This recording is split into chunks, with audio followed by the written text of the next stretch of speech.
प्रिय आत्माओं, मैं राधा हूं और आज मैं तुम्हें कोई उपदेश नहीं बल्कि प्रेम से भरा हुआ जीवन का सत्य बताने आई हूं। कर्म क्या है? कर्म सिर्फ वही नहीं जो हाथों से किया जाए। कर्म वो भी है जो मन सोचता है, जो हृदय महसूस करता है और जो आत्मा चुपचाप स्वीकार कर लेती है। मैंने कृष्ण से प्रेम किया पर कभी बदले की इच्छा नहीं रखी। मैंने त्याग किया पर कभी शिकायत नहीं की, क्योंकि मुझे पता था कर्म फल मांगकर नहीं, समर्पण से किया जाता है।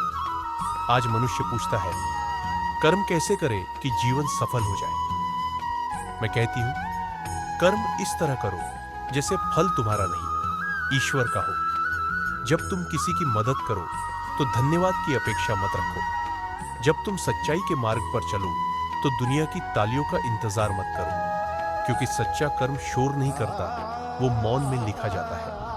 मैंने कृष्ण को पाया नहीं, फिर भी मैं अधूरी नहीं थी। क्यों?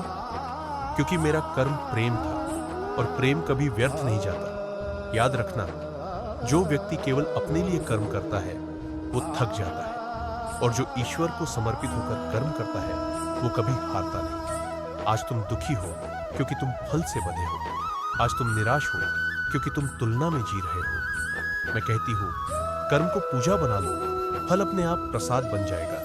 जब जीवन में अन्याय हो तो अधर्म मत चुनो, जब अपमान मिले तो अहंकार मत पालो, क्योंकि जो व्यक्ति गलत के जवाब में गलत करता है वो कर्म नहीं, कर्ज बनाता है।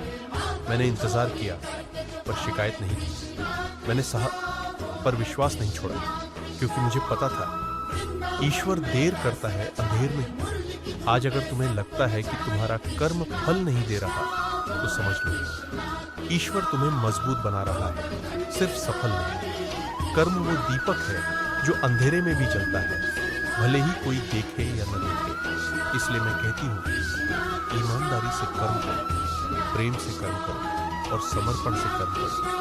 फल की चिंता छोड़ दो, क्योंकि जब कर्म शुद्ध होता है तो भाग्य खुद झुककर प्रणाम करता है। यही राधा का जीवन है, यही राधा का संदेश है।